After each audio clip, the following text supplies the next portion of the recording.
ये हजरत मोहम्मद सल्लल्लाहु अलैहि वसल्लम की घटना हजरत मूसा अलैहि सलाम के जमाने की है, जब हजरत मूसा अलैहि सलाम अल्लाह का संदेश अपनी कौम के बीच फैला रहे थे। एक दिन वो अल्लाह के साथ बात कर रहे थे। हारिसा नाम का एक सांप तब तूर पहाड़ के पास था। उसी समय महान अल्लाह ताला ने हजरत मूसा अलैहि सलाम से कहा, ए मूसा सुन लो, मैंने तुम्हें पसंद किया है और तुम्हें जैसे भेजा है वैसे ही मैं तुम्हारे बाद भी कई नबी और रसूल भेजूंगा, लेकिन आखिरी दौर में मैं एक नबी भेजूंगा जिसका नाम अहमद होगा।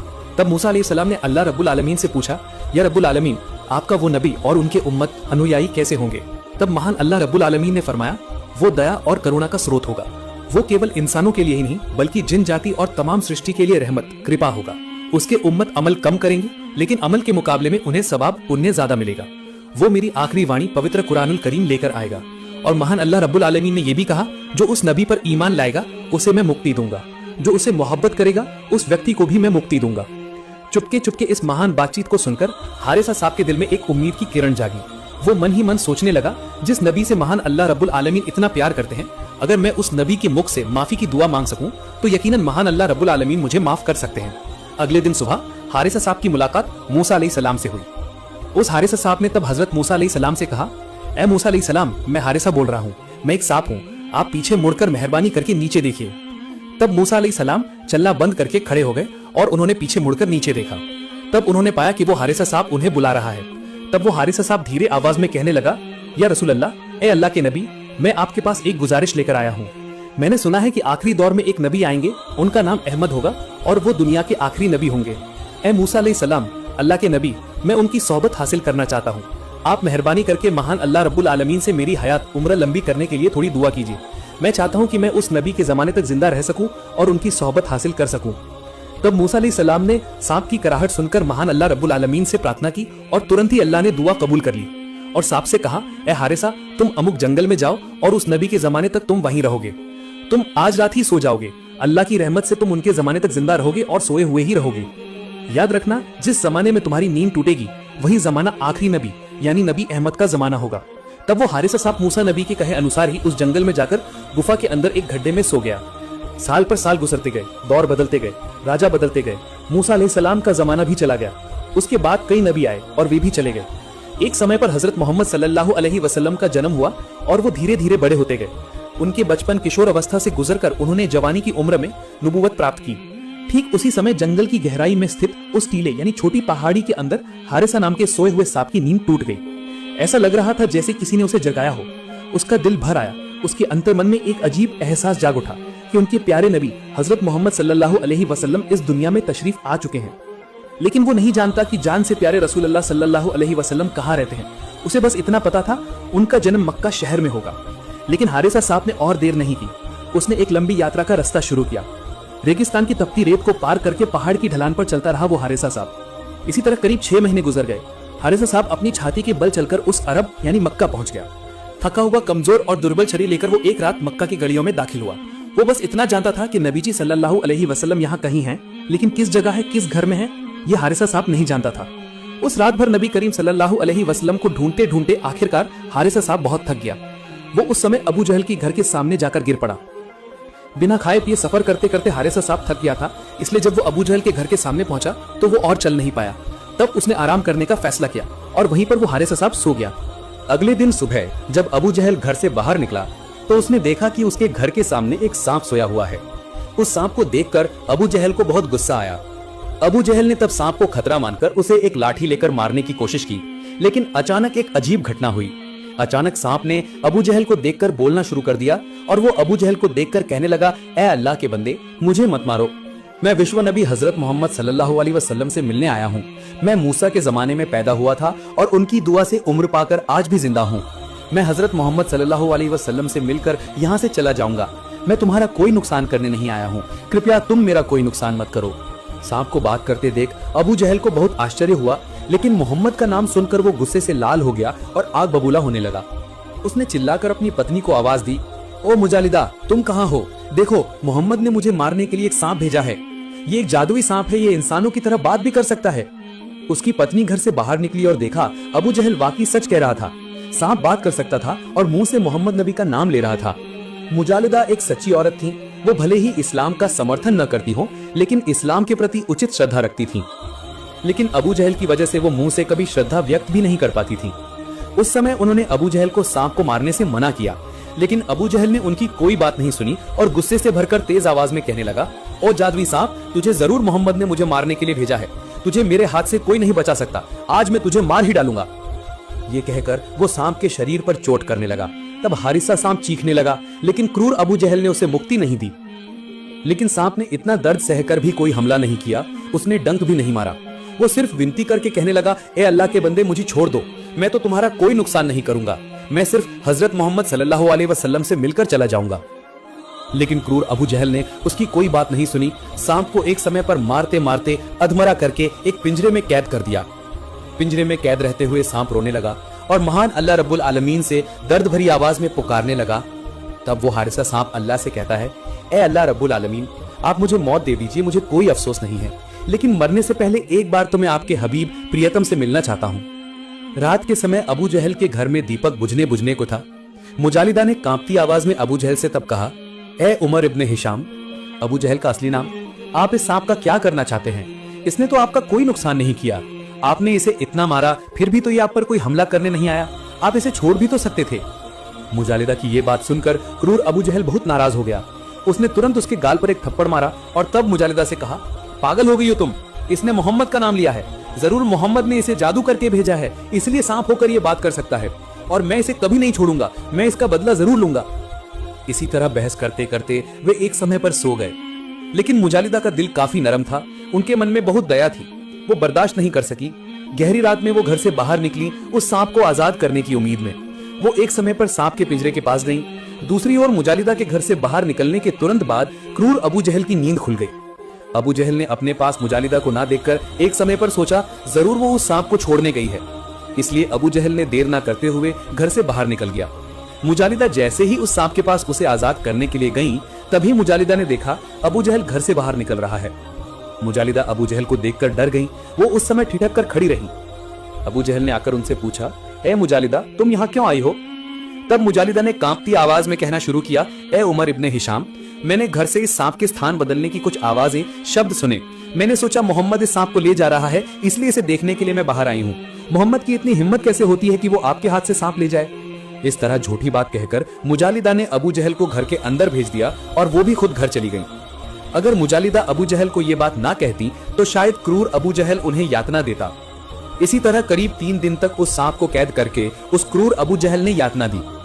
खाना, पानी, सांस, शांति कुछ भी नहीं ले पाया वो हारिसा सांप। लगातार लोग उसे देखने आते थे।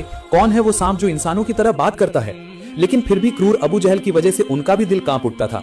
वे कहने लगे, इस सांप को इतनी यातना देना ठीक नहीं है। लेकिन सांप सिर्फ रोता था और अल्लाह अल्लाह कहकर चिल्लाता था। आखिरकार 3 दिन गुजरने के बाद हारिसा सांप का शरीर कमजोर पड़ गया, वो मर गया। लेकिन यही खत्म नहीं होता। अबू जहल इतने पर भी संतुष्ट नहीं हुआ। वो बोल उठा, इसे सिर्फ मौत देने से नहीं होगा, इसे आग में जलाकर राख कर देना होगा और पूरे इलाके में दिखाना होगा कि मोहम्मद ने मुझे एक सांप भेजा था मारने के लिए, लेकिन मैंने उस जादुई सांप को मार डाला है और आग में जलाकर उसे राख बना दिया है। योजना के अनुसार ही अबू जहल ने उस सांप को आग में जला दिया और उसके मृत्यु शरीर को राख बना दिया।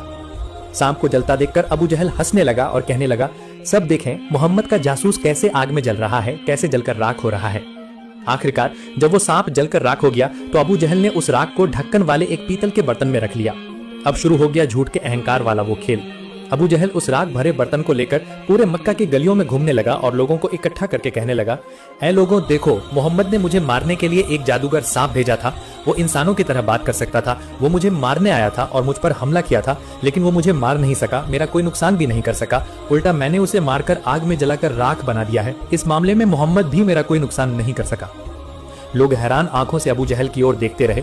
कोई भ्रमित हुआ, कोई जिज्ञासु हुआ तो कोई भयभीत। अबू जहल के चेहरे पर तब जीत की हंसी थी। वो मन ही मन सोच रहा था उसने कोई जादुई चीज जीत ली है। लेकिन अबू जहल नहीं जानता कि राख के नीचे अल्लाह की कुदरत छिपी हुई है। पूरी पृथ्वी उस समय रो रही थी। आसमान के फरिश्ते भी उस समय रो रहे थे, क्योंकि उन्होंने हारिसा की ईमानी शक्ति और उसकी तितिक्षा यानी सहनशीलता और उसके पाप मोचन की कामना में चुपचाप बहने वाले आंसू देखे थे। लोगों के बीच भाषण देकर अबू जहल शांत नहीं हुआ। वो घर घर जाकर सबको कहने लगा, ऐ लोगों देख लो, मोहम्मद ने मुझे मारने के लिए एक सांप भेजा था। मैंने उसे मारकर आग में जलाकर राख बना दिया है। तुम लोग कोई भी मोहम्मद की बातों पर विश्वास नहीं करना, वो जरूर जादूगर और गुमराह है। नाउज़ुबिल्लाह मिन ज़ालिक। अबू जहल इसके बाद एक और घर जाता है और वहां जाकर भी उन्हें उस राख के बर्तन को दिखाकर ऐसे ही कहता रहता है। मक्का की कोई गली अबू जहल ने नहीं छोड़ी, जिसे सामने पाया उसे ही वो बर्तन दिखाकर ऐसे ही उल्टी सीधी बातें कहने लगा। आखिरकार वो एक मान्यवर व्यक्ति के पास पहुंचा जिसकी उम्र थोड़ी ज्यादा थी, एक बुजुर्ग टाइप के थे। उनके सामने जाकर अबू जहल ने वही पिछली बातें कही। ए व्यक्ति सुन लो, मोहम्मद ने मेरे पास एक जादुई सांप भेजा था। सांप बात कर सकता था और मुझे नुकसान पहुंचाना चाहता था, लेकिन मैंने उसे वो मौका नहीं दिया। मैंने उसे मार डाला है और आग में जलाकर राख बना दिया है। इस बर्तन के अंदर वो राख है। आप लोग कृपया मोहम्मद की कोई बात नहीं सुनना। अबू जहल की बात सुनकर वो व्यक्ति कहने लगे, ए उमर इब्न हिशाम, तुम्हें इस बात पर शर्म आनी चाहिए। सांप बात कर सकता था या नहीं मैं नहीं जानता, लेकिन तुमने एक बेजुबान जानवर पर अत्याचार किया है, क्रूरता से उसे आग में जलाकर तुमने राख बना दिया है और फिर इतनी बड़ी बड़ी बातें कर रहे हो। जरूर तुम्हें इस बात पर शर्म आनी चाहिए। तुम मोहम्मद के पास जाओ और उनसे जाकर पूछो क्या उन्होंने सचमुच इस सांप को तुम्हारे पास भेजा था जैसा कि अबू जहल कह रहा था, या इससे कोई अलग बात थी। अबू जहल ने उनकी बात का उत्तर दिया, अच्छा ठीक है, कल सुबह ही मैं मोहम्मद से मिलूंगा। इसके बाद अबू जहल नबी करीम सल्लल्लाहु अलैहि वसल्लम के पास जाता है। उनके आसपास लोगों की बहुत भीड़ थी। सब देखना चाह रहे थे इस सांप के बारे में मोहम्मद क्या करना चाहते हैं। क्या मोहम्मद ने वास्तव में अबू जहल के पास इस सांप को भेजा था जैसा कि अबू जहल कह रहा था, या इससे कोई अलग बात थी। अबू जहल सबके सामने खड़ा है। अबू जहल के सामने नबी करीम सल्लल्लाहु अलैहि वसल्लम खड़े हैं। उनके पीछे कुछ सहाबी साथी खड़े हैं। अबू जहल ने पूछा, ए मोहम्मद बताओ तो मेरे हाथ में क्या है। नबी करीम सल्लल्लाहु अलैहि वसल्लम ने फरमाया, ए उमर इब्न हिशाम, आपके हाथ में तो एक पीतल का बर्तन है जो लाल कपड़े से ढका हुआ है, लेकिन इसके अंदर क्या है वो मैं नहीं जानता। तब अबू जहल हंसने लगा और कहने लगा, ए लोगों, सब देखो, मोहम्मद अक्सर भविष्यवाणी करता है, भविष्य में ये होगा, भविष्य में वो होगा, लेकिन उसकी आंखों के सामने रखे बर्तन में क्या है वो ये नहीं बता सकता, तो फिर वो कैसा नबी है। अबू जहल की बात के जवाब में नबी करीम सल्लल्लाहु अलैहि वसल्लम बोल उठे, ए उमर इब्न हिशाम, मैं कोई भविष्यवक्ता नहीं हूँ और ना ही मुझे आने वाले कल के बारे में कोई ज्ञान है। अल्लाह की तरफ से मुझे जो बताया जाता है मैं वही तुम लोगों के सामने व्यक्त करता हूँ। मैं उसमें ना कुछ कम करता हूँ, ना कुछ बढ़ाता हूँ और ना ही अपनी तरफ से कुछ कहता हूँ। तब अबू जहल और जोर से हंसने लगा और कहा, ए मोहम्मद, तुम हमें मौत के बाद की बातें बताते हो। मौत के बाद हमें जहन्नम में जाना होगा, हश्र होगा, तो फिर इस बर्तन के अंदर क्या है वो बताकर दिखाओ। अगर तुम बता सकते हो तो मैं ईमान ले आऊंगा। अबू जहल की इस बात के बाद नबी करीम सल्लल्लाहु अलैहि वसल्लम ने कुछ देर के लिए सिर झुका लिया। फिर उन्होंने सिर उठाया और आसमान की ओर देखा। फिर वो प्रार्थना करने लगे और कहने लगे, या रब्बुल आलमीन, अगर आप चाहें तो मौत को जिंदगी दे सकते हैं और अगर आप चाहें तो जिंदगी को मौत दे सकते हैं। आपके हुक्म के बिना कुछ भी संभव नहीं है। पेड़ का एक पत्ता भी आपकी इजाजत के बिना नहीं हिलता। इस पीतल के बर्तन के अंदर क्या है मैं वो नहीं जानता। मेहरबानी करके आप इसके अंदर की चीज को प्राण लौटा दीजिए ताकि वो खुद गवाही दे सके कि अल्लाह एक है, उसका कोई शरीक नहीं है। नबी जी की ये प्रार्थना करते ही अंदर से सांप बोल उठा और बोला, लब्बैक या रसूल अल्लाह, अल्लाह के सिवा कोई माबूद नहीं है, अल्लाहु अकबर। ये बात कहते ही अबू जहल डर गया और उस बर्तन को हाथ से गिरा दिया। उसी वक्त उसका ढक्कन खुल गया और सांप बाहर निकल आया। तब सांप ने नबी जी को देखकर रोना शुरू कर दिया। उसकी आंखों के किनारे आंसू चमकने लगे और तब उसने नबी जी को देखकर कहना शुरू किया, या रसूल अल्लाह, मैं गवाही देता हूँ आप अल्लाह ताला के बंदे और उसके भेजे हुए रसूल हैं। अल्लाह ताला का कोई शरीक नहीं है। दूसरी ओर अबू जहल चीख उठा और कहने लगा, ए मोहम्मद, ये जरूर तुम्हारा जादू है। बर्तन के अंदर ये सांप राख की हालत में था। मैंने अपने हाथों से इसे आग में जलाया था। जरूर तुमने जादू करके इसे वापस जिंदा कर दिया है। तुम यकीनन एक खुले जादूगर हो। अबू जहल की बात का जवाब सांप ने खुद दिया और सांप ने तब अबू जहल से कहा, ए उमर इब्न हिशाम, सुन लो, अल्लाह रब्बुल आलमीन ने खुद मुझे प्राण लौटाए हैं। इसमें मोहम्मद सल्लल्लाहु अलैहि वसल्लम का कोई हाथ नहीं है। उन्होंने तो सिर्फ दुआ की है। वो यकीनन कोई जादूगर नहीं है। आसपास के लोग जोर से बोल उठे, अल्लाहु अकबर, ये जरूर कोई जादू नहीं है, ये अल्लाह रब्बुल आलमीन की खुली कुदरत है। तब नबी करीम सल्लल्लाहु अलैहि वसल्लम ने सांप से पूछा, ए सांप, तुम्हारा नाम क्या है? तुम कहां से आए हो और मेरे पास तुम क्यों आए हो? तब सांप ने एक एक करके सब कुछ बताया। या रसूल अल्लाह, मेरा नाम हारिसा है। मैंने हजरत मूसा अलैहिस्सलाम के जमाने में जन्म लिया था। या रसूल अल्लाह, मेरी दिली ख्वाहिश थी कि मैं आपकी सोहबत पाऊंगा और आपसे मेरे लिए मगफिरत की दुआ कराऊंगा। इसलिए मैंने हजरत मूसा अलैहिस्सलाम से उम्र लंबी करने की दुआ मांगी और जब उन्होंने अल्लाह से दुआ की तो अल्लाह ने मेरी उम्र लंबी कर दी। मैं उनके जमाने से आपके जमाने तक सोया हुआ था, लेकिन मक्का में मुझे नहीं पता था आप कहाँ रहते हैं, जिसके लिए मक्का आकर मैं बहुत घूमा। आखिरकार मैं थक गया और इस आदमी के घर के सामने सो गया। इस आदमी ने जब ही मुझे देखा वो मुझे तब मारने आया, लेकिन मैंने उसे मना किया। मैंने उससे माफी मांगी, लेकिन उसने जब ही मेरे मुंह से आपका नाम सुना वो मुझ पर हमलावर हो गया। मुझे बहुत चोट पहुंचाता रहा, बहुत अत्याचार करता रहा, मुझे पिंजरे में भी कैद कर दिया। मैंने उससे बार बार कहा मुझे छोड़ दे, बहुत विनती भी की, लेकिन उसने मुझे तब नहीं छोड़ा। आखिरकार उसने मुझे मारकर आग में जलाकर राख बना दिया। या रसूल अल्लाह, मैंने तब भी उसका कोई नुकसान नहीं किया था, लेकिन अब चूंकि दूसरी बार मुझे मौका मिला है, अब ये मौका मैं हाथ से नहीं जाने दूंगा। अब मैं उसे नहीं छोड़ूंगा, मैं उसे खत्म कर दूंगा। ये कहकर हारिसा सांप अबू जहल की ओर लपका उसे डसने के लिए। उस समय अबू जहल डर के मारे भागने लगा, लेकिन नबी करीम सल्लल्लाहु अलैहि वसल्लम ने पीछे से सांप को आवाज दी और कहा, ए हारिसा, तुम उसे माफ कर दो, उसका कोई नुकसान मत करो। मानता हूँ तुम पर जरूर जुल्म और अत्याचार हुआ है, लेकिन याद रखना, अगर तुम किसी को माफ कर देते हो, क्षमा कर देते हो, तो यकीनन महान अल्लाह रब्बुल आलमीन भी तुम्हें माफ करेंगे और उसके बदले में तुम्हें उत्तम प्रतिफल देंगे। नबी जी की आवाज सुनकर हारिसा सांप और आगे नहीं बढ़ा। उसने नबी जी की बात का पालन किया और अबू जहल को माफ कर दिया। इसके बाद उसने एक और गुजारिश की और कहा, या रसूल अल्लाह, मेरी आपसे एक और फरमाइश है, कृपया महान अल्लाह रब्बुल आलमीन से थोड़ी दुआ कीजिए, वो मुझे इंसान बना दें। मैं भी इंसानों की तरह इबादत करना चाहता हूँ और अशरफुल मखलूकात यानी सर्वश्रेष्ठ रचना बनकर मैं भी गवाही देना चाहता हूँ और आखिरत यानी परलोक में आपके साथ जन्नत में रहना चाहता हूँ। ये कहने के बाद नबी करीम सल्लल्लाहु अलैहि वसल्लम ने अल्लाह से उस हारिसा सांप के लिए दुआ की और उसी वक्त वो हारिसा सांप इंसान बन गया। इंसान बनने के बाद वो जब तक जिंदा रहा तब तक नबी करीम सल्लल्लाहु अलैहि वसल्लम की खिदमत करता रहा। एक बार एक महिला रसूल सल्लल्लाहु अलैहि वसल्लम की दरगाह में उपस्थित हुई और विनम्रता से निवेदन किया, ए अल्लाह के रसूल सल्लल्लाहु अलैहि वसल्लम, आप मुझे गुनाहों से पवित्र कर दीजिए। मैंने जानबूझकर महापाप कर लिया है, मैंने व्यभिचार किया है, आप मुझे सजा देकर पवित्र कर दीजिए और परलोक के अजाब यानी यातना से मेरी रक्षा कीजिए। महिला की ऐसी बात सुनकर नबी करीम सल्लल्लाहु अलैहि वसल्लम ने जानबूझकर उसकी ओर से मुंह फेर लिया। तब महिला उस ओर जाकर फिर से सजा देने का अनुरोध करने लगी। नबी करीम सल्लल्लाहु अलैहि वसल्लम ने इस बार भी दूसरी ओर मुंह फेर लिया, इसलिए महिला फिर से उस ओर जाकर विनय करने लगी। हुजूर सल्लल्लाहु अलैहि वसल्लम ने इस बार भी दूसरी ओर मुंह फेर लिया। इस तरह वो महिला हटी होकर लगातार 4 बार हुजूर सल्लल्लाहु अलैहि वसल्लम के सामने अपने अपराध को स्वीकार किया और शरीयत के अनुसार सजा लागू करने का आग्रह किया। उसने कहा, हुजूर, मैं जानती हूँ कि इस पाप की सजा कितनी भयानक है, पत्थर मारकर मृत्यु दंड लागू करना, लेकिन फिर भी मैं उस सजा को स्वेच्छा से स्वीकार करने के लिए तैयार हूँ, क्योंकि दुनिया की इस मामूली सजा से ज्यादा भयानक, असीम पीड़ादायक आखिरत की सजा है। इसलिए दया करके आप दुनिया की सजा लागू करके आखिरत की असहनीय सजा से मुझे मुक्ति दिलाने का इंतजाम कर दीजिए। महिला के असामान्य जोर देने पर आखिरकार नबी करीम सल्लल्लाहु अलैहि वसल्लम ने उससे बात की। तुमने इस भरी सभा में स्वेच्छा से अपने अपराध को बार बार स्वीकार किया है, इसलिए तुम पर सजा लागू की जा सकती है, लेकिन चूंकि तुम अभी गर्भवती हो इसलिए तुम्हारी मृत्यु नहीं हो सकती, अतः तुम अभी चली जाओ। इसके बाद संतान को जन्म देने के बाद उसका अच्छे से पालन पोषण करती रहना। जब वो दूध पीना छोड़ दे और अन्य भोजन करना सीख जाए और उसका जीवन तुम्हारे ऊपर निर्भर न रहे, वो खुद ब खुद सामान्य रूप से चल फिर सके, तब तुम आना, तब मैं तुम पर शरीयत का नियम लागू करूंगा, सजा दूंगा। रसूल सल्लल्लाहु अलैहि वसल्लम की बात सुनकर संतान प्रसव की प्रतीक्षा में महिला चली गई। इसके बाद घर जाकर संतान प्रसव का इंतजार करने लगी। एक दिन संतान का जन्म हुआ। धीरे धीरे वो बड़ा होने लगा, दूध पीना छोड़कर अन्य भोजन की ओर झुका। धीरे धीरे माँ के बिना ये वो करने लगा।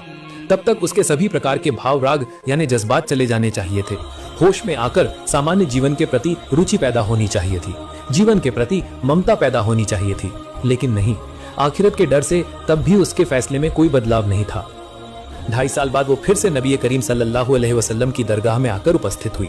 गोद में 2.5 साल का निर्दोष बच्चा, बच्चे के मुंह में रोटी का टुकड़ा, जिसका मकसद ये समझाना था कि बच्चा अब मेरे स्तन के दूध पर निर्भर नहीं है, वो अब अन्य भोजन खाकर गुजारा करने में सक्षम है। मेरे न रहने पर भी उसे कोई समस्या नहीं होगी। हुजूर सल्लल्लाहु अलैहि वसल्लम से विनम्रता पूर्वक निवेदन किया, हुजूर, आपके साथ किए गए वादे के अनुसार मैं उपस्थित हुई हूँ, सभी शर्तें पूरी हो गई हैं, शरीयत का विधान लागू करने में अब कोई बाधा नहीं है, इसलिए दया करके बहुत जल्दी मुझे पवित्र कर दीजिए। दुनिया की मामूली सजा के बदले में आखिरत की असहनीय सजा से मेरी रक्षा कीजिए। आखिरकार रहमत के नबी सल्लल्लाहु अलैहि वसल्लम ने शरीयत का विधान लागू करने का आदेश दिया और पत्थर फेंककर उसकी मृत्यु दंड लागू किया गया। जनाजे की नमाज पढ़ाने का समय आया तो नबी करीम सल्लल्लाहु अलैहि वसल्लम खुद उसकी जनाजे की नमाज पढ़ाने के लिए आगे बढ़े।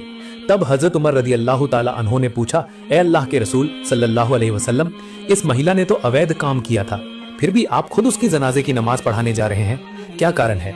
नबी करीम सल्लल्लाहु अलैहि वसल्लम ने फरमाया, ए उमर, इस महिला से घिनौना काम हो गया था, ठीक है, लेकिन उसने अति ईमानदारी और निष्ठा के साथ ऐसी तौबा की है कि अगर उसकी तौबा का 10वां हिस्सा भी पूरे मदीना के निवासियों में बांट दिया जाए तो तमाम मदीना के निवासियों के गुनाह माफ हो जाएंगे। सुभान अल्लाह। अल्लाह पाक हम सबको उसकी नाफरमानी और सभी प्रकार के गुनाहों से हिफाजत करे। प्रिय दर्शकों, वीडियो समाप्त करने से पहले एक छोटी सी गुजारिश है, कमेंट बॉक्स में आप लोग आमीन जरूर लिखिएगा। तो ये थी आज की घटना। नई नई वीडियो पाने के लिए हमारे चैनल को जरूर सब्सक्राइब करें। आशा है आप सब खुश रहेंगे और स्वस्थ रहेंगे। अस्सलाम वालेकुम।